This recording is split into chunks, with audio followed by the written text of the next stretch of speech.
بسم اللہ الرحمن الرحیم۔ پیارے سامعین، آج ہم آپ کے ساتھ شیئر کریں گے ایک ایسی لڑکی کے بارے میں جو فون چلاتی تھی اور ساتھ ہی ساتھ اپنے والدین کی نافرمانی کرتی تھی، اور پھر مرنے پر اس پر کون کون سے اللہ تبارک و تعالیٰ کی طرف سے عذاب آئے۔ اس ویڈیو کو سننے کے بعد آپ بھی ضرور عبرت حاصل کریں گے، اور ساتھ ہی میں آپ کے ساتھ شیئر کرنا چاہتی ہوں کہ وہ اور کیا کیا اعمال کرتی تھی۔ عبدالکلام نام کے ایک معزز گھرانے میں ایک شخص کی بیٹی جس کا نام رقیہ تھا، وہ اپنے والدین کے ساتھ ایک چھوٹے سے قصبے میں رہتی تھی۔ عبدالکلام اور اس کی بیوی نے اپنی اکلوتی بیٹی کو بہت ناز و نام کے ساتھ پالا تھا۔ تھوڑی سی بڑی ہوئی تو اس نے فرمائش کی کہ ہم شہر جا کر رہتے ہیں اور وہاں کے اسکول میں میں نے پڑھائی کرنی ہے۔ تو والدین کی وہ چونکہ اکلوتی بیٹی تھی اور بہت ہی ناز و نام کے ساتھ وہ اسے پال رہے تھے، تو اس وجہ سے انہوں نے اپنی بیٹی کو کی فرمائش پر اپنا گھر شہر میں بدل لیا اور پھر وہاں جا کر اس کی تربیت کرنے لگے۔ وہ وہاں کے اسکول جانے لگی تو ساتھ ہی ساتھ اس میں کچھ چینجنگز بھی آ گئی۔ اب وہ اسکول کے رولز کے مطابق لڑکیوں کی دیکھا دیکھی تھوڑے فیشن کرنے لگی تھی، ماں باپ کے منع کرنے پر اور یہ کہنے پر کہ تمہارا باپ ایک صوفی ہے، تمہیں یہ زیب نہیں دیتا، لیکن وہ اپنے ماں باپ کی نافرمانی کرتی تھی۔ یہاں تک کہ وہ کالج میں آ گئی، اور پھر جب وہ کالج جاتی تو وہاں کی لڑکیوں کو موبائل فون استعمال کرتے دیکھتی، میک اپ کرتے دیکھتی، تو اس نے بھی آہستہ آہستہ ان عادات کو اپنا لیا۔ اب اس نے میک اپ کرنا شروع کر دیا تھا۔ ایک دن جب اس کا باپ شام کو گھر آیا تو اس نے دیکھا کہ رقیہ نے میک اپ کیا ہوا ہے۔ تب اس نے اپنی بیٹی کو بہت ڈانٹا اور منع کیا کہ تمہیں اس طرح کی حرکتیں زیب نہیں دیتی، اس طرح کے فیشن نہ کیا کرو، لیکن وہ اپنی باپ کی بات پر غصہ ہو کر کمرے میں غائب ہو گئی۔ پھر اس طرح ہوا کہ اس کے باپ کو کچھ وقت کے لیے سعودیہ جانا پڑ گیا۔ اس کے باپ نے اسے سمجھایا کہ اب تم اپنی ماں کے ساتھ تنہا رہتی ہو، تم نے اپنے آپ کو بھی سنبھالنا ہے، اپنی تعلیم پر بھی توجہ دینی ہے اور اچھے سے پڑھائی کرنی ہے، اور ساتھ ہی اپنی بیوی کو سمجھایا کہ تم نے اس کی تربیت کا بہت اچھے سے خیال رکھنا ہے، اور یہ کہہ کر وہ سعودیہ روانہ ہو گیا۔ اب پیچھے رقیہ کو آزادی حاصل ہو گئی تھی۔ وہ پہلے بھی اپنی ماں کو کسی خاطر میں نہ لاتی تھی، اب تو مزید اس نے اپنی مرضیاں کرنی شروع کر دی تھی۔ وہ لڑکیوں کی دیکھا دیکھی میک اپ کے ساتھ ساتھ اب اس نے موبائل چلانے کی فرمائش بھی شروع کر دی، اور پھر ایک دن اپنی ماں سے کہا کہ آپ مجھے موبائل لے کر دیں، ورنہ نہ میں کھانا کھاؤں گی، نہ ہی میں کالج جاؤں گی، نہ ہی گھر کے کسی کام کو ہاتھ لگاؤں گی۔ اس کی ماں نے یہ سنا تو وہ سر پیٹ کر رہ گئی کہ یہ تم کیا فرمائش کرنے لگی ہو، لیکن جب اس کی ضد برقرار رہی اور اس نے بالکل کھانا کھانے سے انکار کر دیا، خود کو کمرے میں بند کر لیا اور گھر کے کسی کام کو ہاتھ نہ لگایا، تو اس کی ماں اس کی ضد کے آگے ہارنے لگی، کیونکہ وہ اس کی اکلوتی بیٹی تھی اور وہ اپنی بیٹی کو روتا ہوا نہیں دیکھ سکتی تھی۔ تنگ آ کر اس نے اپنی بیٹی سے کہا، ٹھیک ہے، تم دروازہ کھولو، کھانا کھاؤ، ہم آج ہی جائیں گے اور تمہارے لیے موبائل فون لے آئیں گے۔ اس بات پر بیٹی بہت خوش ہو گئی۔ اس نے کھانا کھایا اور پھر اپنی ماں کے ساتھ دکان پر گئی اور وہاں سے موبائل لے آئی۔ چونکہ اس کی ماں ان پڑھ تھی تو اس نے اپنی بیٹی سے کہا، مجھے بھی دکھاؤ کہ آخر یہ موبائل فون کیا بلا ہوتی ہے۔ تو اس نے اپنی ماں کو ڈانٹ دیا کہ تمہیں نہیں پتا یہ موبائل کیا ہوتا ہے، تم جاؤ اور گھر کا کام کرو۔ اب تو اس نے اپنی پڑھائی کی پرواہ کرنا چھوڑ دی تھی۔ ہر وقت وہ موبائل میں گھسی رہتی، کبھی گانے سن رہی ہے، کبھی کچھ اس طرح کہ اس نے اپنے آپ کو بالکل ہی موبائل میں گم کر لیا تھا۔ گانے سنتی تو اس کی ماں نماز پڑھنے کے لیے کھڑی ہوتی، اسے نماز کے لیے پکارتی تو وہ جواب نہ دیتی، اور اگر موبائل کی آواز اونچی ہوتی اور ماں منع کرتی کہ میں نماز پڑھ رہی ہوں، تو وہ اپنی ماں سے کہتی، تم نماز کہاں پڑھ رہی ہو، تمہارا دھیان تو ہر وقت میرے موبائل کی طرف لگا رہتا ہے، تم اپنی نماز کی طرف دھیان دیا کرو۔ یہ کہہ کر وہ اپنی ماں کو ڈانٹ دیتی۔ وہ اپنی ماں کے ساتھ بدتمیزی کرنے لگی تھی۔ اس کی ماں اس کی اس بدتمیزی پر خاموش ہو جایا کرتی تھی۔ تھوڑے دن اور گزرے تو رقیہ کی عادات بھی بدلنے لگی۔ اب اس نے اپنے ساتھ کالج میں پڑھنے والے لڑکے کے ساتھ بھی موبائل فون پر بات چیت شروع کر دی تھی۔ اب وہ دن رات فون پر اس لڑکے کے ساتھ باتیں کرتے رہتی۔ اس نے اس کے ساتھ اپنے پیار محبت کی پتنگیں اڑانی شروع کر دی تھی۔ اس کی ماں اسے سمجھایا کرتی کہ ہر وقت موبائل میں نہیں گھسے رہنا چاہیے، تمہاری آنکھیں خراب ہو جائیں گی، لیکن وہ اپنی ماں کو بدتمیزی سے جواب دیتی کہ آپ خاموش رہو، آپ کو کچھ بھی نہیں پتا۔ آہستہ آہستہ ان کے گھر کی روٹین بہت زیادہ خراب ہو گئی۔ وہ گھر کے کسی کام کو بھی ہاتھ نہ لگاتی تھی۔ پھر ایک دن ایسا ہوا کہ وہ اس لڑکے کو موبائل سے اپنی بیہودہ تصویریں سینڈ کر رہی تھی۔ اس کی ماں نے دیکھ لیا، اس نے اسے تھپڑ مارا تو اس نے اٹھ کے اپنی ماں کو ایک زوردار دھکا دیا کہ اس کی ماں نیچے گر گئی، اور پھر وہ زور زور سے اپنی ماں کے پر چلانے لگی کہ تمہاری جرت کیسے ہوئی، تم نے مجھے تھپڑ کیسے مارا، تم مجھے ڈانٹتی کیوں ہو، اس طرح کہ ان کے ماں بیچاری دھکا کھا کر خاموش رہ گئی تھی۔ ابھی اس کی ماں نیچے گری ہوئی تھی کہ اچانک بنا بتائے اس کا باپ گھر آ گیا۔ جب اس نے دیکھا کہ اس کی بیٹی اپنی ماں پر چلا رہی ہے اور اس کے ساتھ اس طرح کا سلوک کر رہی ہے تو وہ بھاگ کر آیا۔ اس نے آ کر اپنی بیوی کو زمین سے اوپر اٹھایا اور پھر ایک زوردار تماچا اپنی بیٹی کے منہ پر مارا کہ تمہاری جرت کیسے ہوئی، تم اپنی ماں کے ساتھ اس طرح کا سلوک کر رہی ہو۔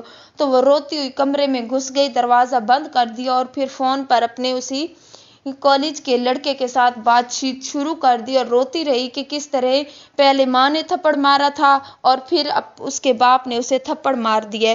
تو وہ لڑکا اسے اور مزید بہکانے لگا کہ تمہارے ماں باپ تمہاری پرواہ نہیں کرتے، انہیں تم سے کوئی پیار ہی نہیں ہے، تم ایسا کرو، تمہارا باپ جو کچھ کما کر لایا ہے اور جو کچھ تمہاری ماں کے پاس موجود ہے وہ سب کچھ تم اٹھا کر میرے پاس آج رات کو چلی آؤ، ہم مل کر شادی کر لیں گے۔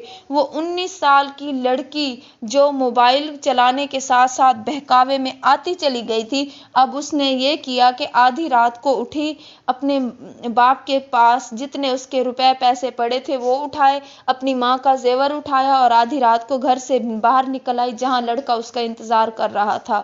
وہ تھوڑا دور آگے گئے اور وہ بیگ جو رقیہ کے ہاتھ میں تھا اس سے یہ کہہ کر لے لیا کہ میں کسی سواری کا بندوبست کرتا ہوں، کہہ کر وہ بیگ لے کر گلی کے نکڑ سے غائب ہو گیا۔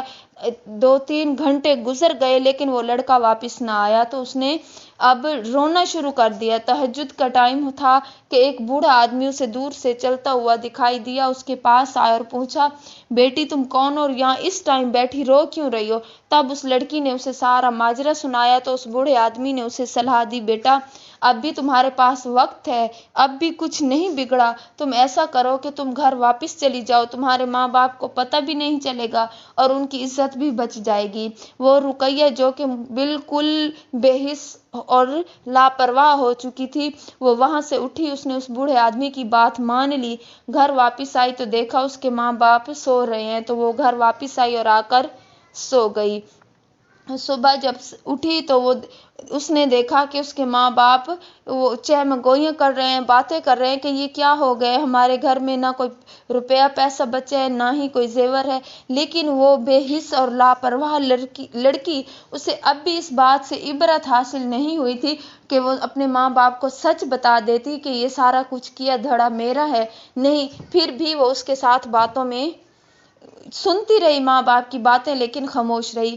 چند دن گزرے کہ اس لڑکے کا دوبارہ فون آ گیا کہ تم مجھے اور پیسے لا کر دو ورنہ وہ جو تمہاری بیہودہ تصویریں میرے پاس موجود ہیں، اگر تم نے میری بات نہ مانی اور مجھے اور پیسے لا کر نہ دیے تو میں وہ تصویریں تمہارے باپ کو، محلے والوں کو اور پورے کالج میں پھیلا دوں گا۔ جبکہ اس نے اپنی تعلیم کالج سے آگے بند کر دی تھی۔ جب اس نے پیسے دینے سے منع کر دیا کیونکہ ان کے پاس اب کچھ بھی نہ بچا تھا تو اس لڑکے نے وہ تصویریں اس کے والدین کو، اس کے گھر رشتہ داروں میں، محلے داروں سب کو سینڈ کر دی تو ہر طرف چہمگوئیاں شروع ہو گئیں۔ خاندان والے اور محلے کے لوگ ان کے دروازے تک آئے اور جب اس کے باپ نے یہ سارا کچھ دیکھا منظر تو وہ وہیں پر اسے دل کا دورہ پڑا اور وہ وہیں پر ڈھہ گیا اور وہیں پر دم توڑ گیا۔ اب بھی اس بے حیا لاغر رقیہ کو کوئی عبرت حاصل نہ ہوئی کہ اب اس کا باپ اس دنیا سے چلا گیا ہے، نہ ہی اسے اپنے باپ کے مرنے کا غم تھا۔ 2-3 دن گزرے تھے کہ دوبارہ سے اس کی وہی روٹین آ گئی۔ اب جب کہ اس کے سر سے باپ کا سایہ چھن چکا تھا، بجائے سدھرنے کے وہ مزید بگڑتی چلی گئی۔ اب تو اس نے اپنی سہیلیوں کے ساتھ رات کو دیر تک باہر رہنا شروع کر دیا۔ وہ ان کے ساتھ کلب جانے لگی۔ اس کی ماں بار بار اسے سمجھاتی کہ بیٹی یہ کیا کر رہی ہو، آدھی رات تک گھر سے باہر رہتی ہو، ہم کھائیں پیئیں کہاں سے۔ جب اس نے یہ حالات دیکھے تو اس نے ایک جگہ نوکری شروع کر دی۔ اس کی ماں کو کچھ یہ تسلی ہوئی کہ اب شاید نوکری کرنے کی وجہ سے یہ کچھ ذمہ داری سنبھال لے اور اپنی ان بری حرکتوں سے باز آ جائے، لیکن اس کی روٹین ویسی کی ویسی رہی۔ وہ رات کو دیر تک گھر سے باہر رہتی اور اپنا موبائل بھی بند کر دیتی۔ جب اس کی ماں یہ پوچھتی موبائل کا تو وہ کہتی کہ کام کا برڈن زیادہ ہوتا ہے، اسی وجہ سے وہ اپنے موبائل کو بند رکھتی ہے، لیکن حقیقت ایسی کچھ بھی نہ تھی۔ پھر ایک دن ایسا ہوا کہ اس کی ماں گھر بیٹھی انتظار کر رہی تھی اور ساتھ ساتھ اس بات سے بھی خوف زدہ تھی کہ کہیں ایسا نہ ہو جو میری بیٹی رات کو دیر تک گھر آتی ہے کسی دن گھر ہی نہ آئے۔ اس ٹینشن اور فکر میں اس نے اپنے گھر کے باہر CCTV کیمرہ لگوا دیا۔ جب اس بات کا پتہ رقیہ کو لگا تو وہ بہت چیخی چلائی کہ تم مجھ پر شک کرتی ہو، مجھ پر نظر رکھنے کے لیے اس طرح کی حرکتیں کر رہی ہو، لیکن ماں نے ہمت نہ ہاری اور وہ CCTV کیمرہ وہاں پر موجود رہا تاکہ وہ دیکھ سکے کہ اس کی بیٹی رات کو کتنے بجے گھر آئی ہے اور کس کے ساتھ گھر آئی ہے۔ اس طرح ہوتا رہا۔ کچھ دن مزید گزرے کہ ایک رات اس کی بیٹی گھر ہی نہ آئی۔ وہ اپنی بیٹی کو ڈھونڈنے کے لیے باہر بھی نہیں جا سکتی تھی۔ وہ خاموش رہی۔ 2 دن گزرے۔ تیسرا دن تھا کہ جب اس کی بیٹی گھر نہ آئی تھی تو وہ پریشان ہو گئی اور اس بات سے اتنی پریشان ہوئی کہ گھر سے باہر بیٹھی تھی وہیں گر گئی۔ جب محلے والوں نے اسے دیکھا تو وہ اسے اٹھا کر ہسپتال لے گئے۔ ایک بات جو لوگوں نے یہ محسوس کی کہ ہسپتال میں اس کی بیٹی نہیں پہنچی، جبکہ وہ بیچاری اس کی ماں رقیہ کی وہ اب کوما میں چلی گئی تھی۔ جب لوگوں نے دیکھا کہ وہ گھر بھی نہیں ہے اور ہسپتال میں بھی نہیں آئی اور اس کا موبائل بھی بند جا رہا ہے تو ان لوگوں نے کیا کیا، جا کر پولیس میں رپورٹ لکھوا دی کہ آخر پتہ تو چلے کہ ماجرا کیا ہے۔ جب پولیس والے آئے انہوں نے گھر کی تلاشی لی تو انہیں کچھ بھی حاصل نہ ہو سکا، صرف باہر CCTV کیمرہ حاصل ہوا۔ انہوں نے دیکھا تو اس میں کوئی بھی ثبوت ایسا نہ مل سکا جس سے پتہ چلتا کہ آخر رقیہ کہاں گئی ہے، وہ اسے زمین کھا گئی ہے یا آسمان نکل گیا ہے۔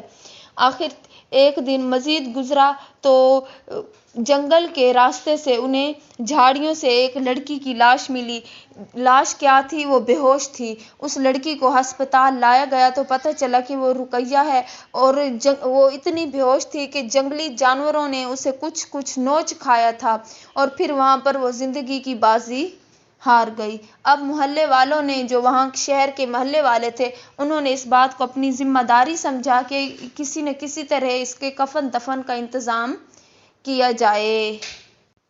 چونکہ وہ اسے درندوں نے نوچ کھایا تھا اور وہ زخمی حالت میں ہسپتال لائی گئی تھی، لیکن اس کی جب ظاہری بات ہے وہ دم توڑ گئی تو اس کی مرہم پٹیاں بھی زیادہ نہ کی گئی۔ اور پھر جب اسے گھر لایا گیا اور نہلانے والی عورت کو بلایا گیا تو جیسے ہی انہوں نے اس پر پانی ڈالا تو اس رقیہ کے جسم سے ایک بدبو سی نکلنے لگی جس کی وجہ سے عورتیں پیچھے ہٹ گئی اور پھر جا کر باہر مردوں سے کہنے لگی آپ ایسا کریں، اسے ایسے ہی دفنا دیں کیونکہ اس کے جسم سے بو آ رہی ہے اور اسے نہلانا جو ہے وہ ہم سے نہیں ہو رہا۔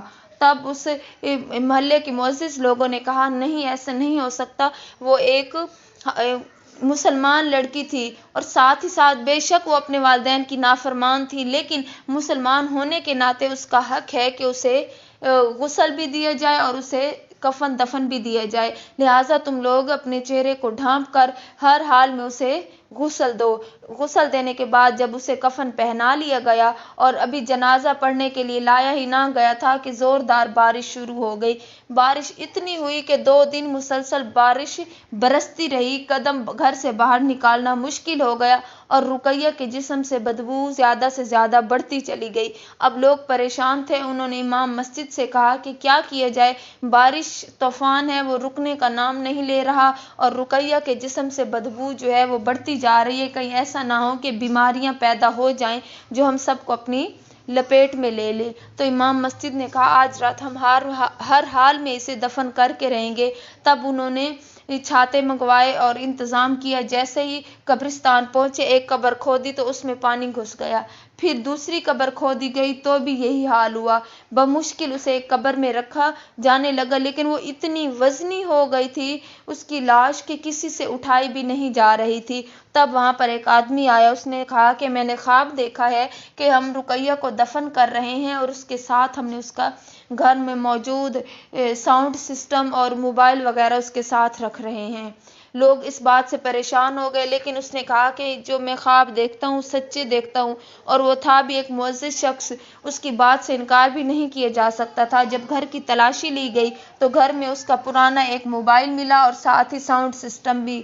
لوگوں نے وہ اٹھا لایا اور اس قبر پر رکھ دیا، اس کے جسم پر، میت کے اوپر رکھ دیا۔ بمشکل میت کو اٹھا کر قبر میں لٹایا گیا، اور جیسے ہی ایک شخص کی نگاہ پڑی تو اس نے دیکھا کہ اس کی زبان سے، منہ سے عذاب ہو رہا ہے، اس پر آگ لگ گئی اور کانوں کی طرف سے کیڑے نکل رہے ہیں۔ تو لوگوں نے جلدی جلدی اس پر مٹی ڈالی اور پھر واپس آ گئے، اور ہسپتال میں اس کی ماں کومے میں پڑی تھی۔ اسے جب ہوش آیا، اس کے بارے میں اسے بتایا گیا کہ تمہاری بیٹی اس دنیا سے جا چکی ہے، تو وہ بہت پریشان ہوئی۔ اور پھر امام مسجد نے جب یہ حالات دیکھے تو انہوں نے 3 دن کے لیے رقیہ کی مغفرت کے لیے 3 دن تک مسلسل قرآن پاک کی تلاوت کروائی۔ تلاوت کروانے کے بعد جب لوگوں نے انہیں بتایا کہ جب اسے دفن کیا گیا تھا تو ساتھ ہی اس کا پرانا موبائل اور ساؤنڈ سسٹم بھی رکھا گیا تھا، تو اس بات سے وہ کافی پریشان ہوئے۔ لوگوں سے کہا کہ مجھ سے مشورہ کیے بنا آپ نے ایسا کیوں کیا ہے؟ چاہے جو کچھ ہو جاتا، لیکن قبر میں میت کے ساتھ کسی اور چیز کا رکھنا جائز نہیں ہے، لہٰذا تم دوبارہ اس کی قبر کھودو، موبائل اور ساؤنڈ سسٹم باہر نکالا جائے۔ اور ساتھ ساتھ رقیہ کی ماں سے بھی یہ کہا گیا کہ وہ تمہاری بیٹی تھی، اب اس دنیا سے چلی گئی ہے، اس پر عذاب ہو رہا ہے، تم اسے معاف کر دو اور اس کی مغفرت کے لیے زیادہ سے زیادہ دعا کرو۔ تو اس کی ماں نے دعا کے لیے ہاتھ اٹھائے اور کہا اے رب العالمین، تو میری بیٹی کو معاف فرما دے، کیونکہ جو کمی تھی مجھ میں تھی، میں اپنی بیٹی کی تربیت اچھی نہ کر سکی کہ وہ معاشرے میں باعزت طریقے سے زندگی گزارتی۔ ہم نے لاڈ پیار میں اسے بگا کر رکھ دیا تھا، جس کی وجہ سے وہ آج اس حال تک پہنچی ہے۔ پھر اس کی ماں گڑ گڑا کر اللہ تبارک و تعالیٰ سے دعا مانگتی رہی، اور پھر جب اس کی قبر کھولی گئی اور وہاں سے موبائل اور ساؤنڈ سسٹم نکالا گیا تو ایک شخص کی نگاہ رقیہ کے چہرے پر گئی، تو اس نے دیکھا کہ اس کی جو چہرہ ہے جس پر عذاب ہو رہا تھا اب وہ ٹھیک ہو گیا ہے، اور اس کے جسم، میت جو تھی اس کے جسم سے جو خاص قسم کی بدبو تھی اب وہ بھی ختم ہو گئی تھی، اور ایک عجیب سی ہلکی ہلکی مہک آنا شروع ہو گئی تھی۔ تب انہوں نے کہا کہ یہ واقعی اس کی ماں کی دعا ہے، کہ سچ کہتے ہیں نا، ماں کی دعا جنت کی ہوا۔ تو اس رقیہ کو اب جنت کی ہوا لگ گئی تھی۔ اللہ تبارک و تعالیٰ نے اس کی ماں کی دعا اس کے حق میں قبول فرما لی تھی، اور اس پر جو عذاب نازل ہو رہا تھا وہ ہٹا لیا۔ یہ تھا ایک دنیاوی لحاظ سے موبائل فون اور والدین کی نافرمانی کرنے والی لڑکی کا انجام، جس نے دنیا میں نہ صرف گناہ ہی گناہ کیے، والدین کو ناراض کیا، اپنے والدین پر ظلم و ستم کیے، دنیاوی فیشنیبل ہر چیز کو اپنایا، موبائل فون پر گناہ کیے، اور اس کے بدلے میں اللہ تبارک و تعالیٰ نے اس سے یہ عبرت کا دن دکھایا۔ اور پھر جب والدین نے اس کے لیے دعائے مغفرت کی تو اللہ تبارک و تعالیٰ نے اس لڑکی کے لیے اس کے والدین کی گئی دعاؤں کو اس کے حق میں قبول فرما لیا، اور پھر اللہ تبارک و تعالیٰ نے اس ماں کی التجا سن لی اور اس کی بیٹی کو بھی معاف فرما دیا۔